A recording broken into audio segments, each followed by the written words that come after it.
अस्सलाम वालेकुम। मेरा नाम प्रोफेसर अरसलान अली है। Punjab group of colleges Multan से मेरा ताल्लुक़ है।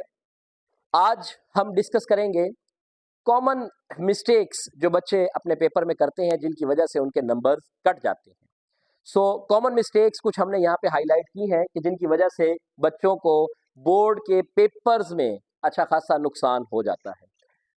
बॉर्डर लाइन्स अगर आप नहीं लगाते, इससे नंबर तो नहीं कटते, लेकिन प्रेजेंटेशन जो है वो अफेक्ट हो जाती है।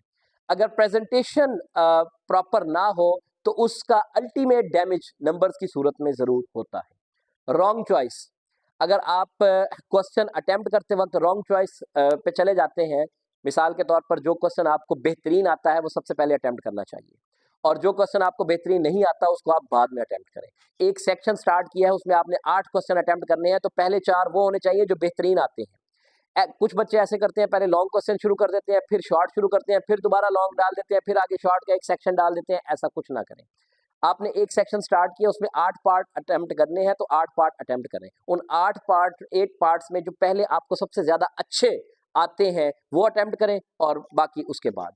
इसी तरह से मार्कर का यूज बच्चे कम करते हैं, कोशिश करते हैं बस एक मेन हेडिंग दे दी, नीचे कम से कम मार्कर का यूज किया। जितना ज्यादा मार्कर यूज करेंगे और जितनी ज्यादा हेडिंग्स देंगे, उतने ज्यादा नंबर्स मिलने के चांसेस हैं, क्योंकि प्रेजेंटेशन जितनी अच्छी होती चली जाएगी, नंबर्स भी उतने ही अच्छे होते चले जाएंगे।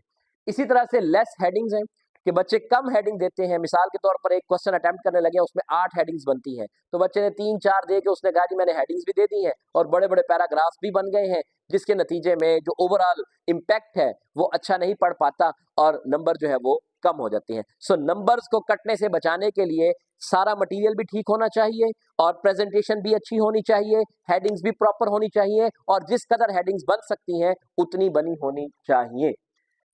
अंडरलाइन हेडिंग्स, मेन हेडिंग जो होती है उसको अंडरलाइन करना चाहिए। सब हेडिंग को बेशक अंडरलाइन ना करें, और अगर पॉइंट्स की जरूरत है सब हेडिंग के अंदर तो बेशक पॉइंट्स भी बना लें, लेकिन हेडिंग्स जब आप हेडिंग लिखें तो उसको अंडरलाइन जरूर करें मार्कर के साथ। इसी तरह लैक ऑफ एग्जांपल्स, अगर किसी क्वेश्चन में 3 से 4 एग्जांपल्स बन रही है और बच्चे ने एक आधी दी है या दी ही नहीं है, तो जो बच्चा एग्जांपल नहीं देता उससे नेगेटिव इंपैक्ट जाता है, उससे नंबर कटने का चांस होता है। लिहाजा जितनी भी एग्जांपल्स किसी क्वेश्चन में बनती हो उतनी ही एग्जांपल्स देना लाजमी है।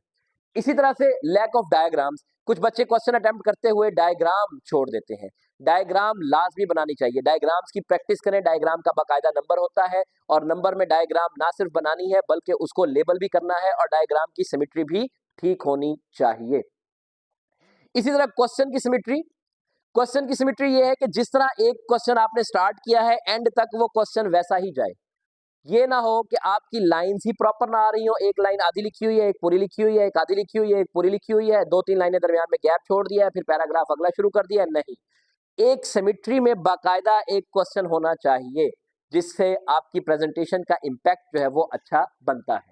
एम्प्टी लाइंस, बहुत से बच्चे ऐसा करते हैं कि क्वेश्चन स्टार्ट करने से पहले एक लाइन छोड़ी, हेडिंग देने के बाद एक लाइन छोड़ी, क्वेश्चन खत्म करने के बाद एक लाइन छोड़ी, फिर क्वेश्चन स्टार्ट करने से पहले एक लाइन छोड़ी। इस तरह से जैसे ही एग्जामिनर क्वेश्चन सफा सामने करता है, उसको नजर आता है कि बहुत सारी लाइन जो है वो इस पेज में खाली है। सो एम्प्टी लाइन से अवॉइड करना है। ज्यादा से ज्यादा आप सिर्फ एक लाइन एम्प्टी छोड़े, वो भी वो लाइन जिसपे आप एंडिंग लाइन लगा रहे हैं। उससे अगली लाइन में आप क्वेश्चन नंबर लिखें, उससे अगली लाइन में आप हेडिंग लिखें, हेडिंग से अगली लाइन में आप लिखना शुरू कर दें। खाली लाइनें हरगिज मत छोड़ें।